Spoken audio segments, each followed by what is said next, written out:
Hello, this is Public Advocate, and I'm Shirley Graves. We have a wonderful show for you today about Wildcare, a wonderful Marin County SAN RAFAEL organization.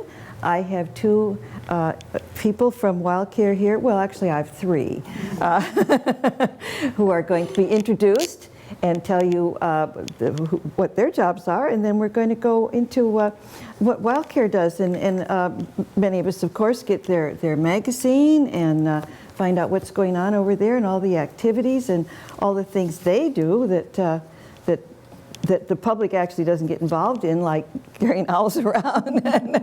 True. So I would like to start with ALISON HERMANCE, which is on my left here.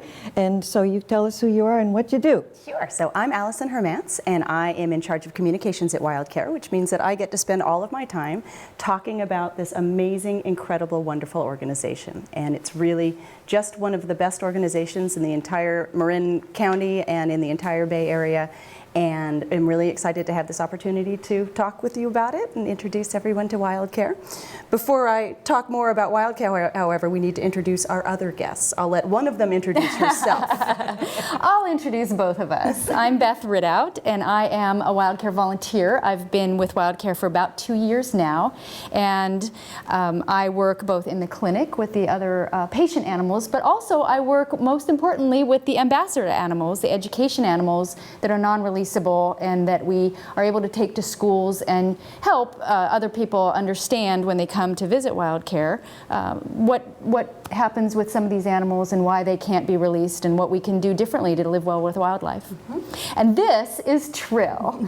Trill, we actually have three ladies here today. Trill is a female western screech owl. And she is about 2 years old, and she lives with us at Wildcare because she's not able to be released. She does not have depth perception enough to hunt. So she spends her life being treated as well as we possibly can and replicating what she would get in the wild and educating people. So thank you. How do you know she doesn't have the perception? Did she fly into a wall or something? No, she was found as an owlet at about a month old under her nest in Nevada City. And they called and said that they did not think that she was releasable and didn't know what was wrong with her. And Mary Pounder, who runs the education program, went out and got her, hoping that we would be able to release her at some point. She had a lot of testing, a lot of different kinds of tests to see if she could in fact hunt. And the fact is sometimes she just misses things. And you can't survive as a screech owl without being able to get your own food. So we provide that for her, and today she's having a few mealworms while we're waiting here. Oh, how Which she quite likes. Which she very much likes. I love how she's illustrating how far she can turn her head. Oh, I saw that. Owls all have the way really around. large eyes inside their eye sockets, but they're not able to move their eyes. You know, we're able to move our eyes back and forth like that. Owls are not able to move their eyes, so instead they have a very, very flexible neck and are able to turn their, how many About degrees? 270 degrees. It's not true that they can turn all the way around. No. Otherwise it would pop off. Exactly, but it sure looks like they can, and they do that because that allows them to see as far around them as possible since they can't move their eyes. Yeah.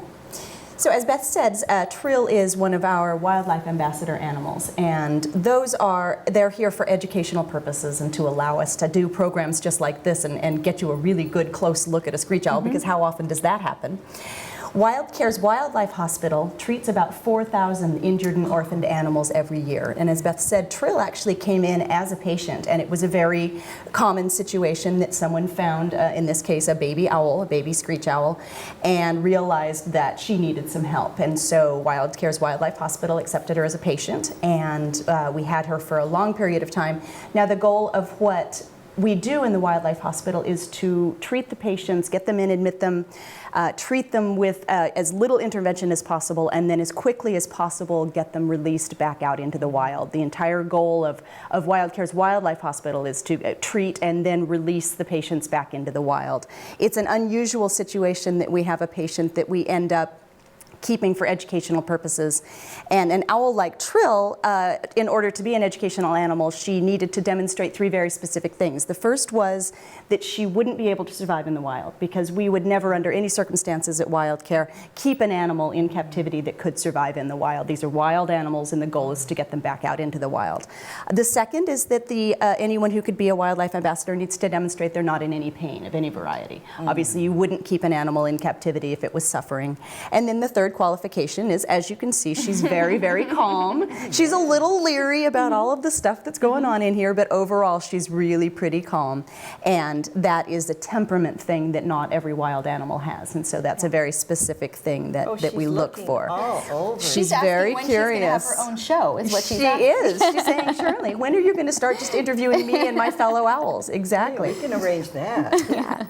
So Wildcare is an organization. We are located in San Rafael, and we're open for visitors. We are open 9 to 5, 7 days a week, and our courtyard has a number of animals like Trill that are on display, former patients that wouldn't be able to survive in the wild and are here for educational purposes. So you can visit us in San Rafael.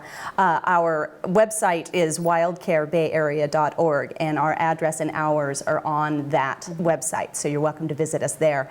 But we highly recommend that people come and visit us as an experience to introduce children to wildlife. If you want to come see a pelican in person, or if you would like the opportunity to meet a peregrine pet falcon or a northern spotted owl, we have all of those animals. Opossums, you can meet an opossum. Opossums, yeah. And so we're available for visitors at again, 9 to 5, 7 days a week to come and meet those animals. And then we're also open during those hours if you find an injured or an orphaned animal.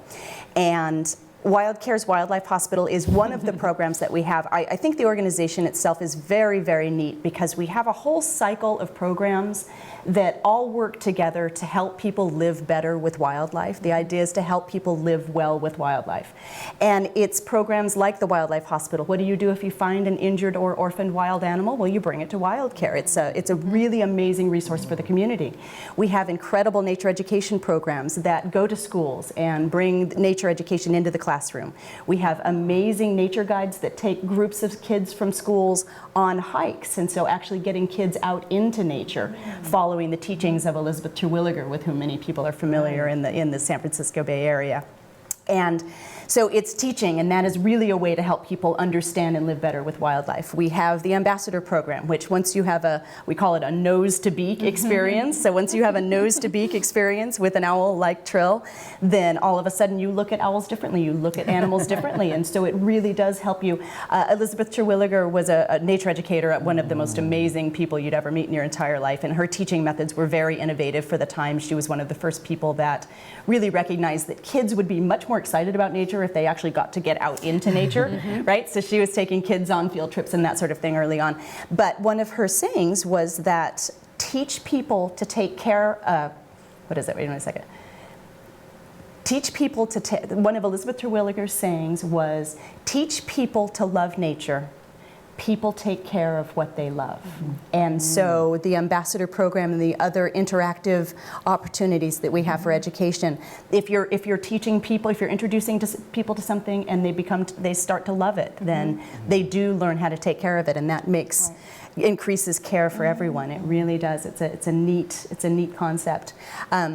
Wildcare also has a 24-hour hotline. We're one of the only organizations actually in the country that has a live person answering the telephone. If you have a wildlife emergency and you find an animal, anything happens. I was answering the hotline one evening, and I had a woman that called and had a barn owl that somehow had gotten into her garage.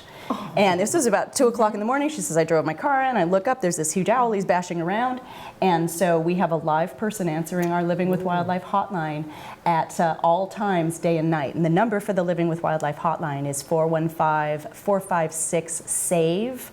So 415-456-7283. And again, you can call that hotline at any hour, day or night, and get real on-the-spot wildlife help with a wildlife emergency. It's a really a useful resource.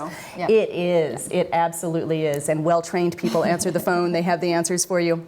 And then, of course, we also have a Wildcare Solutions program, which is our nuisance animal program.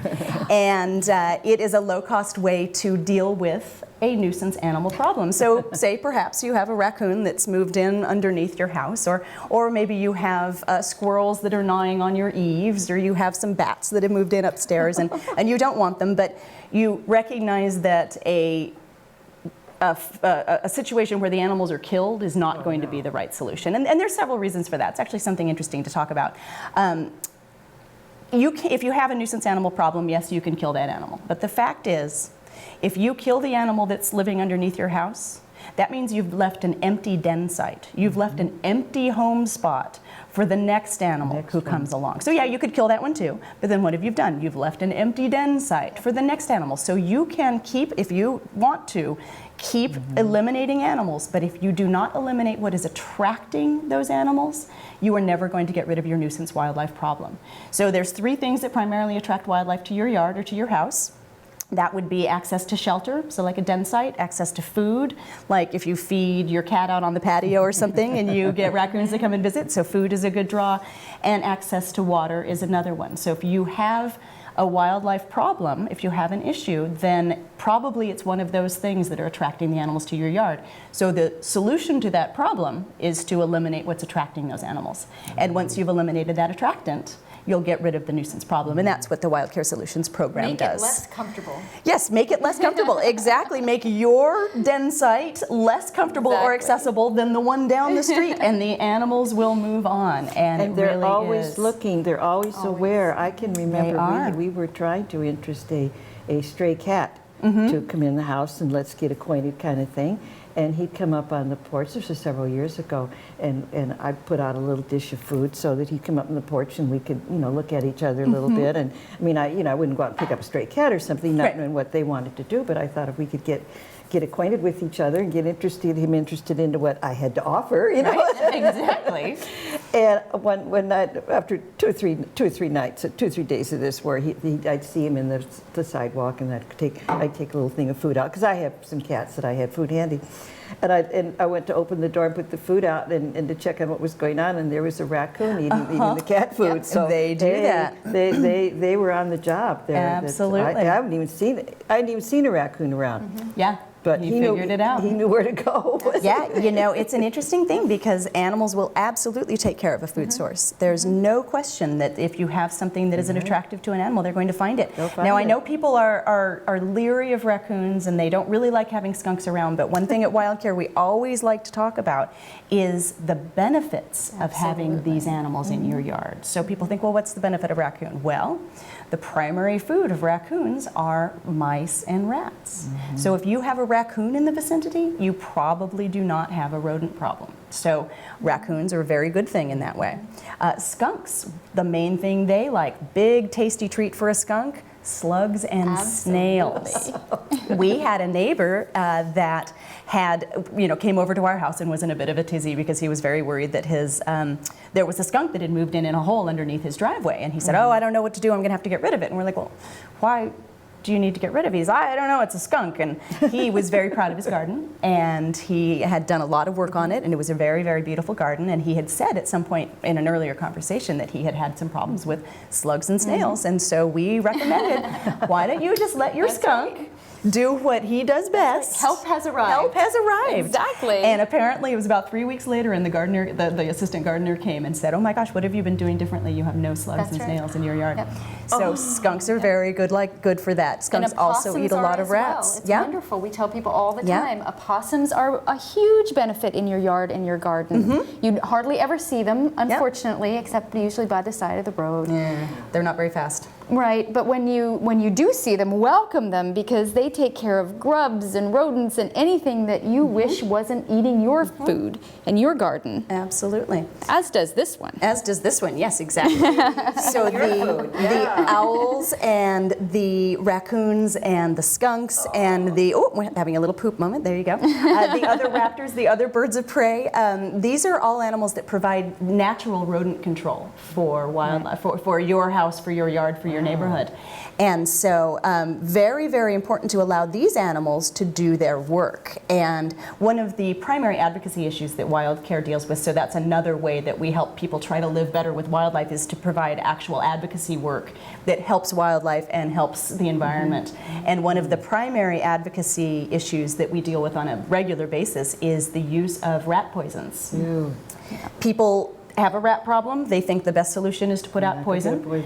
And I think that, I'm sure that makes perfect sense until you realize that the poison that poisons the rats also poisons the animals that eat the rats. So if you put out rat poison and the local screech owl, and there's probably a screech owl in your neighborhood, they're very comfortable woodland owls, and they're fine being in neighborhoods for the most part.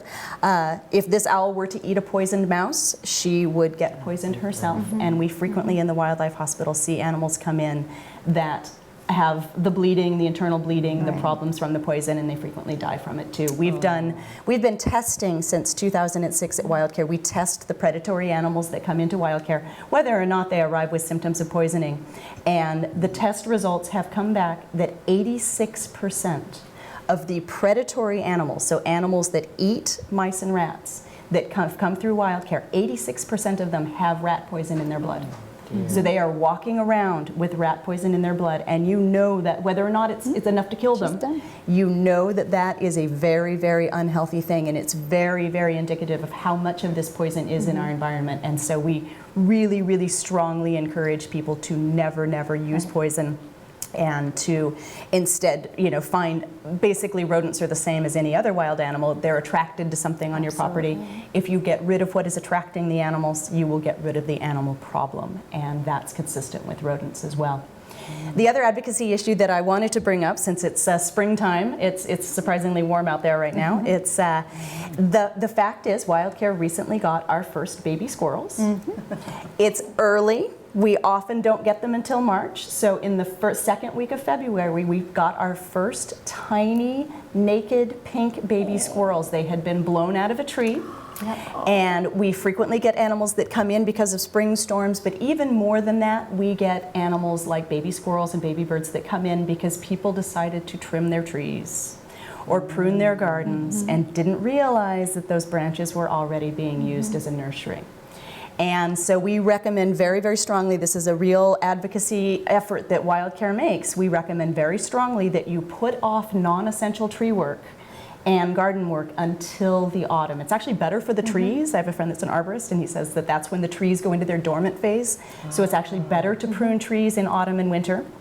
But you especially don't want to risk orphaning squirrels or orphaning baby birds. Now, it's an old wives' tale. It's not true that you can't put a baby bird or a baby squirrel back into the nest. We all grew up for some reason thinking that if you found a baby bird on the ground, you couldn't put it back in the nest because the parents would smell you and they would reject the baby. It's patently untrue. I have seen dozens of times myself. If you put the baby back in the nest, mother will continue to take care of it. It's an old wives' tale. I have no idea why that got started, but it's very, very, very true that mother wild animals are surprisingly good parents. Incredibly adept. Yeah, truly. They really are, and they do so much to care for their young ones, and the smell of a human being on them is not going to cause them to reject it. But very often a baby that falls is wounded, or he's been out of the nest too long and he's cold and he has other things that mean he probably needs help, in which case he needs to come to Wildcare, and we can help them. But it's avoiding that non-essential tree work and that non-essential garden work right now during this time of year, especially in the spring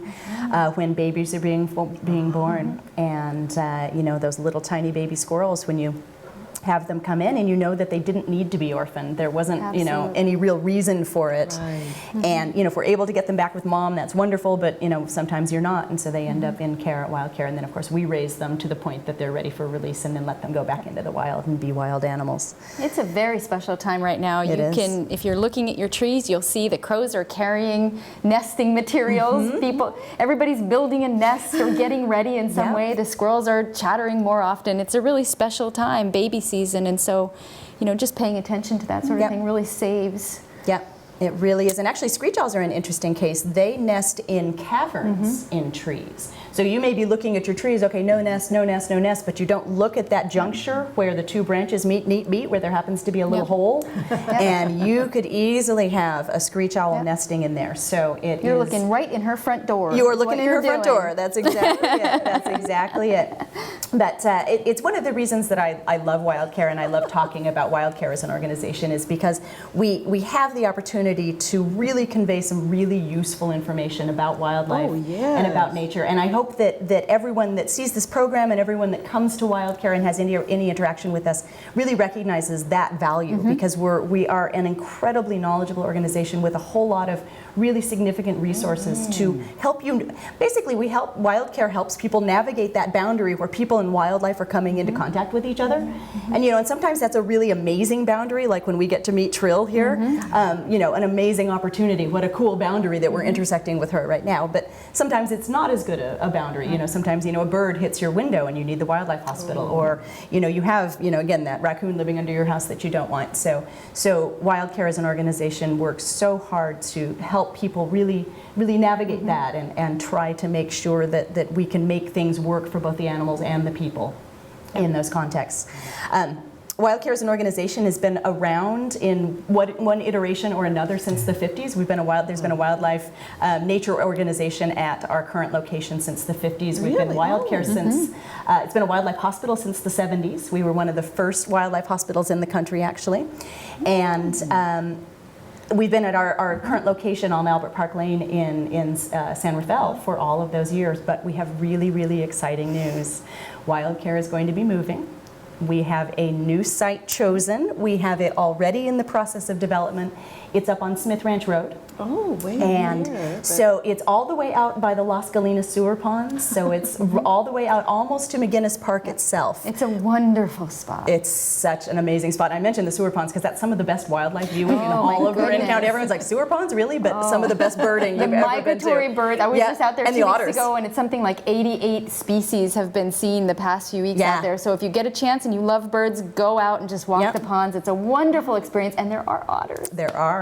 And the new Wildcare will be right out there. So it's right before you go into the McGinnis Park. And we're going from a current location that is 3/4 of an acre to a almost 5-acre parcel. Oh my goodness. And we will have so much more room for our A little somebody's going to have more space. Little somebody's going to have a better cage, exactly, a better enclosure for her. And we'll be able to have more animals. We'll be able to have many more education programs on site. It's a very, very exciting move for us. We're still in the fundraising process, so we have a $10 million budget that we're hoping to meet, and we're well over the $6 million goal, so we're absolutely on our way, but it is a process to get there, and so we're always looking for donations. Visit the website, wildcarebayarea.org/donate to make a donation and help us make our vision of a new Wildcare location a reality. And that's wonderful. It's going to be very, very fun. Yeah, we are super excited about it. It's long overdue. The Albert Park location is really fun, and it's a neat spot. And do come visit before we move. We'll probably be into the new location by mid to probably late summer 2017. So we've got some more time before we actually move. Yeah, but getting there though. We're getting there. We're absolutely getting there. But that building's falling down around our ears. And and again, of course, you can imagine, we have all these animals on site that need care, and to not have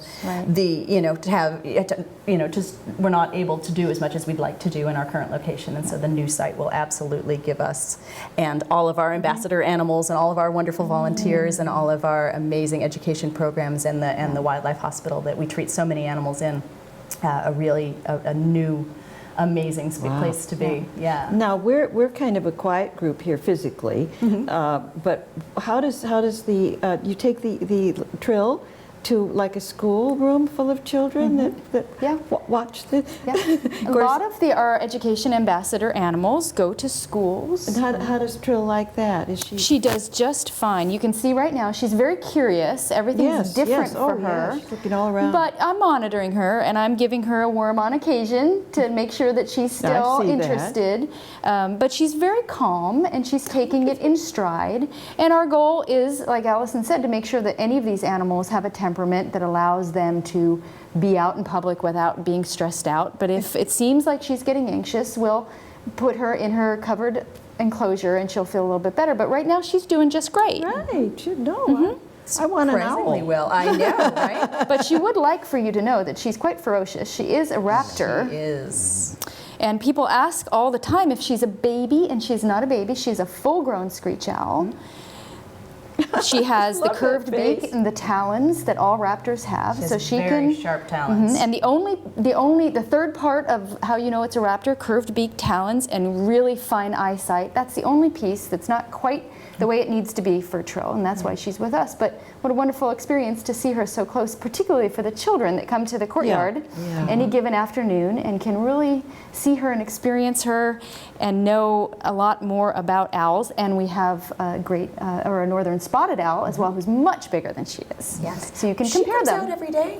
She comes out on occasion, not Okay. as often as everyone else. She's a relatively new ambassador animal, and so we phase them in little by little. You don't want to overstress an animal. She's like, okay, I I'm know, sick of she's having like, things around my ankles. Yes. I'm tired of that. Exactly. Yep, I'm kind of done here. So we treat a number of screech owls and other owls in the wildlife hospital. And again, we treat about 4,000 animals every year, and that's from over 200 different species. Oh my So you're looking at overall about 65% birds, because we do treat all of the raptors, the birds of prey. We treat all of the waterfowl, like the pelicans and the cormorants and the gulls. And we treat all of the songbirds, so the finches and the mockingbirds and the crows and the ravens and the sparrows. So we treat about 65% birds and then about 45% mammals and reptiles. And the mammals are the squirrels, the raccoons, the coyotes, the bobcats. We do treat rodents, the opossums.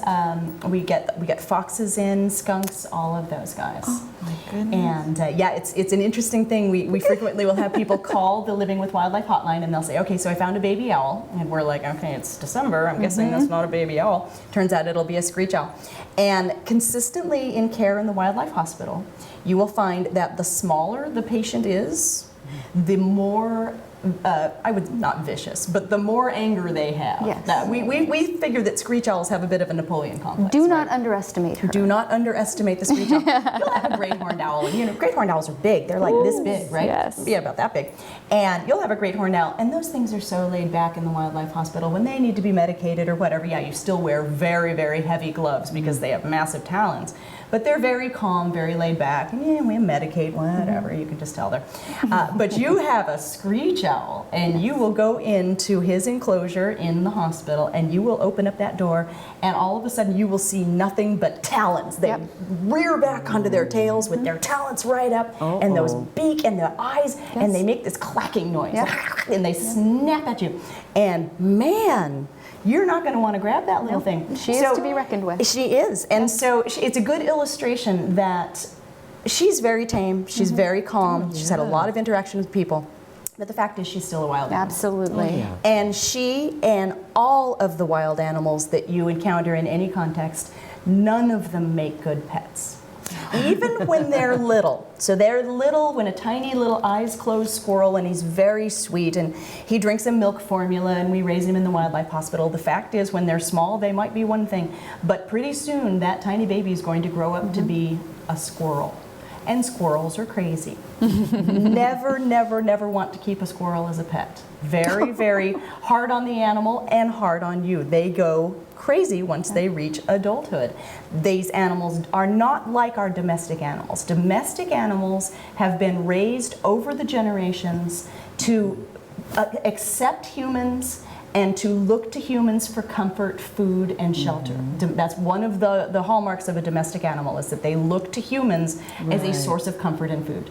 And wild animals have had the exact opposite experience, that they have grown up doing everything they can to avoid us. They do not need us to eat, they do not need us to breed, they do not need us to stay warm, and in every way we are predators to them. So even though a baby wild animal may be calm for a while, if you try to keep it as a pet, eventually that wild nature is going to kick in and you will end up with a very, very unhappy and potentially dangerous animal in your care. So we always tell people, please, please, please adopt domestic animals. There's so many domestic animals that need a home, cats, dogs, everybody, and let the wild animals be wild outside. And really, well, we would much prefer her to be in the wild. Yeah, she would prefer. You know, that's absolutely. where she's meant to be, and that's why there's so much testing that goes on before an animal is declared to be non-releasable, because that is not the goal. We want to see her in the tree being an owl. Yep, yep. And that's such an amazing thing. It's one of the best parts of being at Wildcare is when you have an animal that you've seen come in and with an injury, maybe a broken wing if it's a bird, or like the tiny baby squirrels that we just got in. We'll have them for about 2.5 months, but eventually it will be time to release them. And it's the most amazing thing when you get to see an animal be released. And actually, if you rescue an animal, if you were to find an animal and bring it to Wildcare and we would take care of it, you know, as much as possible, we like to get people involved in the release. So we would let you know, if you requested that we let you know when the animal's ready to go. Then we would call you up, and so we've had a number, you know, frequently we have rescuers that found the animal when it was hurt and scared and in a really bad shape, and then all of a sudden you get to open up that box and it gets to fly free, or it gets to, you know, run off into the bushes, and especially the owls are always really fun because they almost always take off, and then they'll go up into a branch and then they'll sit there and look at you, right? They're checking everything out, and so really, really such an amazing thing to be able to let them go. She's getting pretty antsy. Maybe we should let her go back into her, she's thinking, I could perch up there. Yeah, I think she did remarkably well. Yeah. She was only paid for a certain period of time. She was. Apparently. And now she's at the end. She said, that's it. I've reached the end of my contract. No, she's done really well, and so I'm just going to sneak over here. When you give her some food, then she chews, and then she looks at you like, you know, where's I know. Where's the rest of it? Yeah, owls are always looking, because she's a smaller owl, so she's predated upon in the wild by many other birds, including other bigger owls. And so you might imagine that as ferocious as she is, she still needs to always keep an eye out when she's eating, because you're at a disadvantage when you're eating, and so that's what she does. She keeps her eyes on everything. Yeah. Aww. She's a very adorable. good girl, isn't she? You are. She's amazing. Yes. She says, I may be adorable, but remember, I'm mean. I'm an owl. I'm an owl. I got sharp feet. I'm going to sneak behind you. Absolutely. Yes, and you're going to be on television, Trill. Yes. They might even play the piece for you so that you can see yourself on television. Oh, then we'll give her a complex. Yes. Right. Like, oh, why does my hair always look like that on TV? Then she'll want to come back again. She might. Just let us know. She might. When do we get her own show? Exactly. Oh, that's sweet, though. What is your background that you're so able to do all of this? Just fell in love with animals. I've been in love with animals. Yeah, I have an English degree and with a minor in Italian. And I worked in the hotel industry for most of my life before I came to Wildcare. And I actually came as a volunteer and have been there for 13 years. Oh, that's wonderful. Yeah, well, you find a place like Wildcare, and why on earth would I leave? It really is. I know. It is one of the most amazing places. It is all animals all the time. And my job is to talk about animals and experience animals and share stories about animals and do this, get the word out about Wildcare, which is an amazing organization, and the animals that we treat and care for and work with. And it's just been an amazing experience for me. Right, yeah. It really is. And you'll find that most of the people that work at Wildcare started out as volunteers.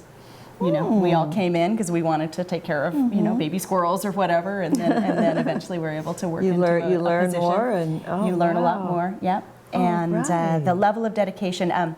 We have an amazing volunteer team. We actually have about 300 to 350 active volunteers during the spring and summer. Well, the reason for that, so baby songbirds, when they fall out of the nest and are orphans, they come into the wildlife hospital.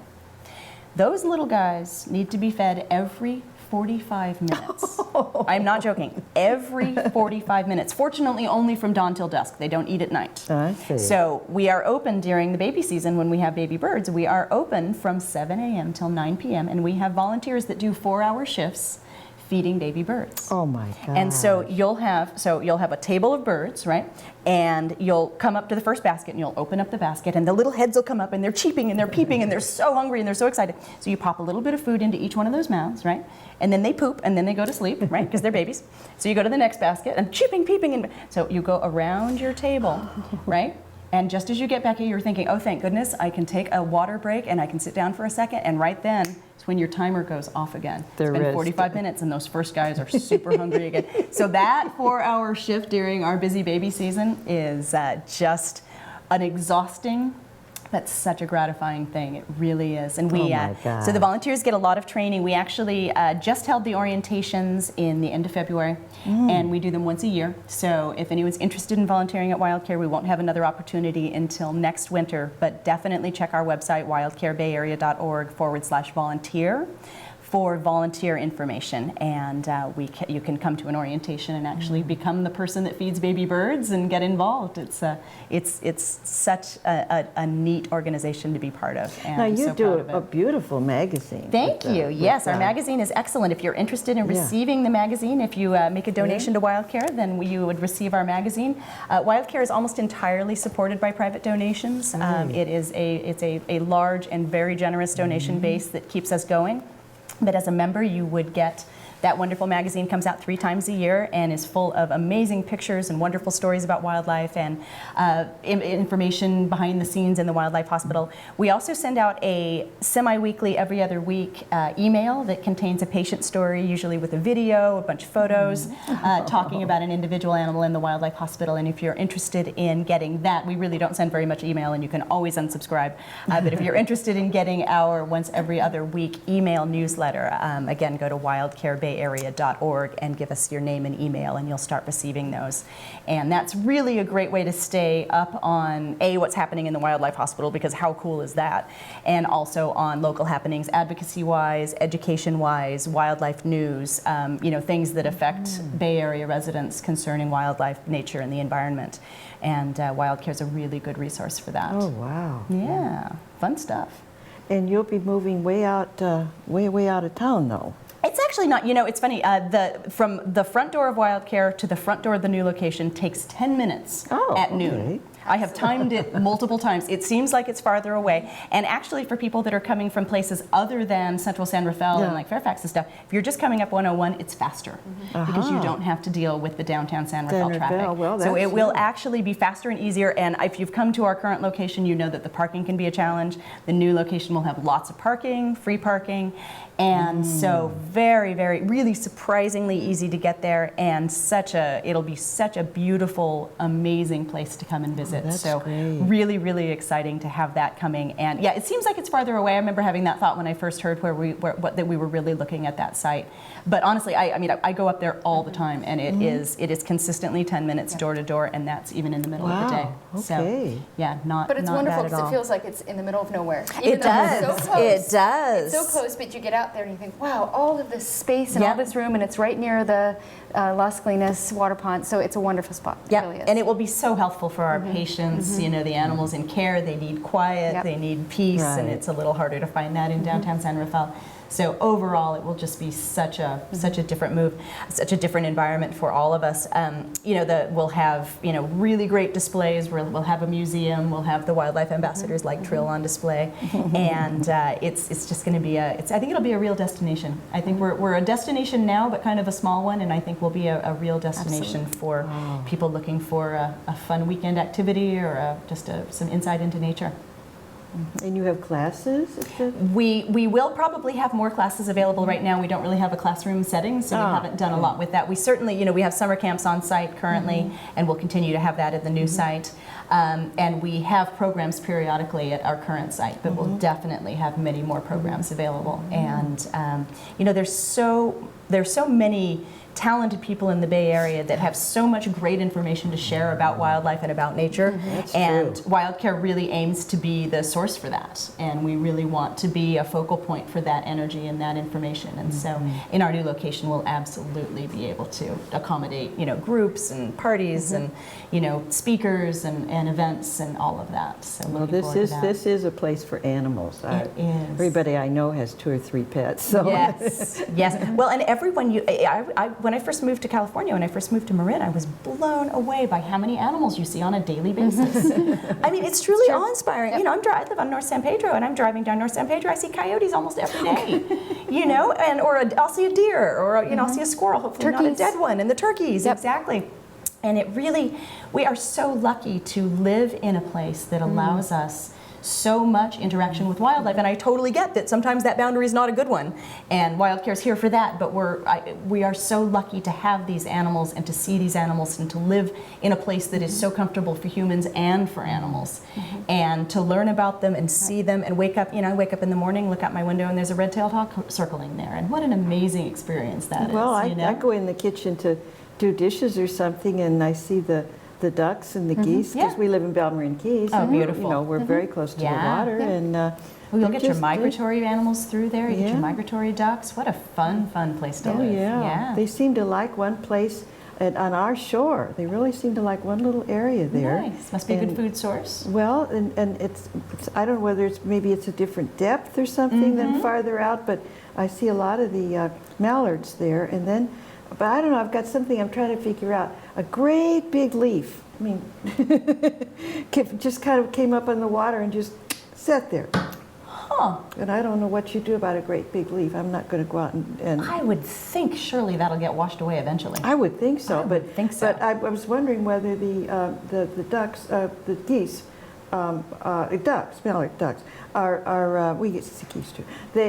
Whether they just don't want to come near it, because I'm not seeing them frolic. Maybe a little leery about it. Yeah, If it's definitely. something they've not seen before, Yeah. it takes What's them a that while doing? to get used to it. very, what's but it they'll doing probably here? soon realize that it's not actually doing them any harm. Well, Absolutely. I saw one of them today doing his little, they put their head down and they get down in the Dabbling, water, yeah. put their little, Dabbling. and all the that. cutest thing. And I saw one of them do that, and they haven't done it for 3 or 4 days since that leaf came. So maybe, as you said, they're figuring out that, hey, it's weird, It's going to sit but there, it's I probably guess. not Yeah. dangerous. Yes, As most people exactly. can tell you with the things that they put up to keep birds away, they Yeah. accustom very quickly. Yeah, they learn quickly what to be scared of and what not The to. scarecrow that has all of the birds resting on him is a good Yeah. example. Yeah, they accustom very quickly. There is, however, there's a very good gadget that you can get if you really don't want, especially larger animals going through your yard. It's called a scarecrow, but what it is a motion sensor sprinkler. And let me just tell you, that is one of the most terrifying things you ever encountered. Have you ever walked in front of a scarecrow sprinkler?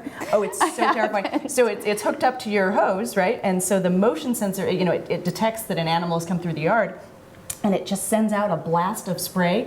It will honestly give you a heart attack. I nearly died when I set off my friends one time, but very effective for keeping animals out of your yard. And neighbors too, apparently. And neighbors too. Yes. I mean, the neighbor's cat. You don't want the neighbor's cat coming into your yard. The scarecrow sprinkler is a good option for that. And I think, and it is, it's intermittent enough that you would never get used to that. No, it will continue to scare you for the rest of your days. But it's a good solution. There are often humane, effective ways to control. Oh, she doing it? She's telling us that she's in there. I think that may have been the first time she's done it since we've been here. I think so. She's trilling. I heard her. Yeah. Isn't that funny? Do it again, girl.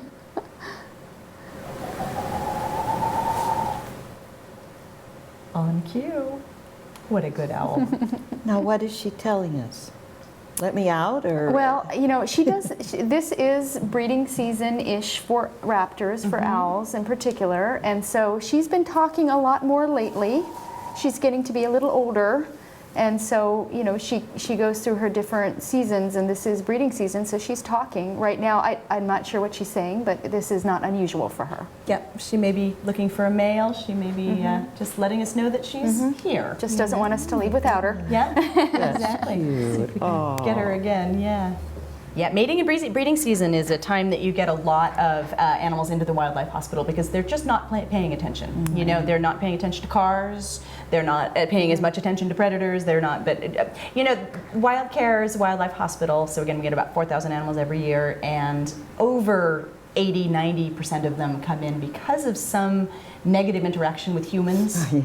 Or with our stuff, or with our pets. It is very rare that we would get a patient in that did not come in because of a negative interaction with people. It's hit by a car, it's flew into a window, it's got attacked by a cat, it's got attacked by a dog, it's got poisoned. These things happened. It got tangled in fishing line. It's astonishing how many things can happen to wildlife. And some of them, there's nothing you can do about it. You know, sometimes it's not easy to do. But you know, we tell people during mating season and during breeding season, drive safely. Right. You know, if you're coming down a road like North San Pedro that has lots of squirrels, keep your eyes out, because that might be a nursing mother running back and forth to her nest. You know, you don't want to orphan babies. And you know, there are various ways, and these are available on our website, wildcarebayarea.org, that you can you know, keep birds from flying into your window, and you can prevent some of the problems that we see. And you know, certainly everyone doing everything they can to make things a little bit easier for the wild animals with which we share our lives makes a big difference. Absolutely. So, and it doesn't have to be a lot. You know, it doesn't have to be a huge amount, but just little things can make a difference and make it easier for those animals to raise their babies and have their families, and have more amazing animals like Trill the Screech Owl to view out in the wild. Yeah. That's cute. Yeah. Well, we get some animals through our property once in a while because we don't let the cats out. We've had some bad luck letting the cats out at night and all that. So these two, I said several years ago, I said, well, they're not going out. If they stand there and throw themselves at the window they will. and howl And they will. and scream, They do that. Yeah. Then we may discuss this, but they never did. Yeah. They just never. They went can to the really door. adjust to Yeah, being oh, inside. you guys seem happy. Absolutely. I don't We know. definitely recommend that people keep their cats indoors, both for the safety of the wildlife that they would be hunting, and also for the safety of the cats themselves. Right.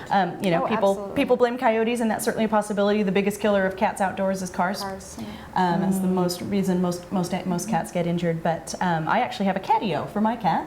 Aw. Which is a wire enclosure. She goes out through a doggy door, and we have it's actually kind of a ginormous catio, but it's this really nice spot, and we have the bird feeder on the fence, you know, 20 feet away, so she gets all of the excitement of being outside without being at any risk to the wildlife, and certainly That's without great. being at risk I've for seen herself. those. Those are great. It's a neat thing, and really it gives her the experience that she wants of being outside and keeps her safe. So we highly recommend that. But yeah, definitely keeping Kitty indoors. And you know, at Wildcare we recommend that people especially keep cats indoors during baby season, where young animals that aren't as accustomed to predators and aren't as, you know, capable of flying or running away are going to be, you know, in the next several months you'll have baby birds on the ground, you know, learning how to fly, and you'll have, you know, baby squirrels that are running around like goofballs and fall out of the tree and all of that sort of stuff. The other day, where the mallards like to kind of, you know, enjoying the water, they're right on our shore at one point. I saw them they'd gotten out of the water, and it had somehow negotiated the little, you know, the fence that our property has, and they were walking around our backyard. Probably looking for tasty things to eat. Ducks are fantastic for taking care of insects also. Absolutely. Insects and grubs and that sort of thing. Ducks are great for that. So yeah, they were like, I'm just going to go do a little field trip in Shirley's yard. Right. Sounds good to me. What's over there? Sounds good to me. Right. Yep. And pretty soon you'll probably have ducklings with them too. Oh, wouldn't that So be we'll be cute? coming into duckling season. We've and seen that before. Yep. Yeah. Just want to remind everybody that if you anytime you find an injured, so just want to remind everybody that anytime you find an injured or orphaned wild animal of any variety, absolutely always call Wildcare. Again, we're 24 hours. Our hotline is available at 415-456-SAVE, 7283. And we're available to answer questions. We can help you keep whatever you found warm and safe and quiet until you can bring it into the wildlife hospital. If you've never rescued an animal, you may not know how stressful, and I even have this little, you know, I get a little heart palpitation when I find an injured animal. I think, oh my gosh, it's small and it's hurt and it's scared and I don't really know what to do. And then I think, well, I could just take it to work tomorrow morning. You know, but that moment when you realize that there is an amazing place that has incredible medical care, that has a tremendous knowledge base, and has in absolutely every way the goal of getting that animal cared for and released back to the wild. When you have that moment, you realize that that resource exists. That's when you really recognize the value of Wildcare and what we do. Now we only have, maybe about 5 minutes. So we want to repeat your website and your phone, and let people know that if they want to go get a pen and write it down or something. Absolutely. Absolutely. So Wildcare's website is wildcarebayarea.org, and our 24-hour Living with Wildlife hotline is 415-456-7283. That's 415-456-SAVE. And again, 24-hour hotline, the website's available, and we are available at Wildcare from 9 to 5, 7 days a week in San Rafael on Albert Park Lane. And it's so wonderful. I was just going to add to about the babies, Yeah. is that sometimes babies coming in is not required, and that's why what's so wonderful about calling, because I do the same thing. Yeah. I get nervous and stressed out and wonder what's going to happen, and sometimes you just need somebody to say, it's okay. That baby's fine. That baby's fine. Here's what to do, here's what to watch for, here's when to call back, and mom may try to come back and get. Yeah. Because much easier to wait right then and have somebody who has the expertise telling you than to bring the baby in and then have to take it back. So, Yeah, if I mean, that's... if the mother's off looking for food or something Absolutely. like that. Exactly. Right. I've heard of that too. Yep. Yeah, with fawns and jackrabbits, that's really actually very, very common. We actually say they get kidnapped because someone will see a fawn and it'll be kind of tucked right over here on their front porch, and they're like, well, what the heck is going on with this, right? He must be orphaned. So we actually have a little mnemonic called the 5 C's. So an animal doesn't need help unless one of the 5 C's is in action. So the first C is the animal cold. If he's cold to the touch, needs to come to Wildcare. Is he crying? A healthy fawn that's in good condition, that does not need help, will be sitting there quietly. That's his defense mechanism. He sits there very, very quietly and waits for mom to come back. And it may be 12 hours before mom comes back. Yep. So if the baby is cold, if the baby is crying, if the baby is coming towards you, in any context, especially with a fawn, a healthy, well cared for fawn will just sit there very, very quietly.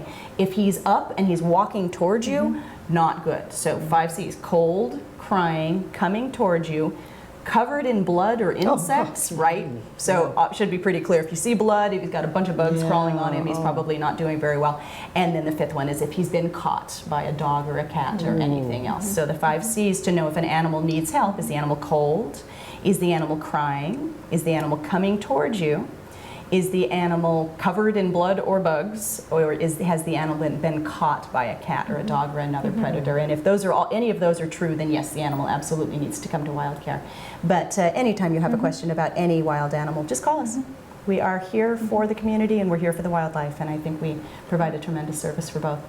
Oh, I think that your work is just wonderful, and I'm so pleased that you were able to be on the show and talk about it. And ALISON HERMANCE and Beth Ridout, Yes, thank and you. a volunteer, and give them a call or go on the website, find out about donating or volunteering. Absolutely, absolutely. And all the Becoming things part of the Wildcare community. Yes. It's a great place to be. Yes. Just coming to the courtyard any day. We're having Yeah. the animals out. We're talking about the animals. We're feeding them so Yeah. you can see, what their lives are like there and who they are. Come and meet them and meet us, and we'd love to meet everybody. Yeah. That's great. That's Definitely. great. How often do you volunteer? Is once a week or something? That's there a like lot. that? Every day. She's there a lot. I'm there twice a week, and for what works great for me is I do one shift in the hospital and one shift with these guys, these education animals, and I get a little bit of both.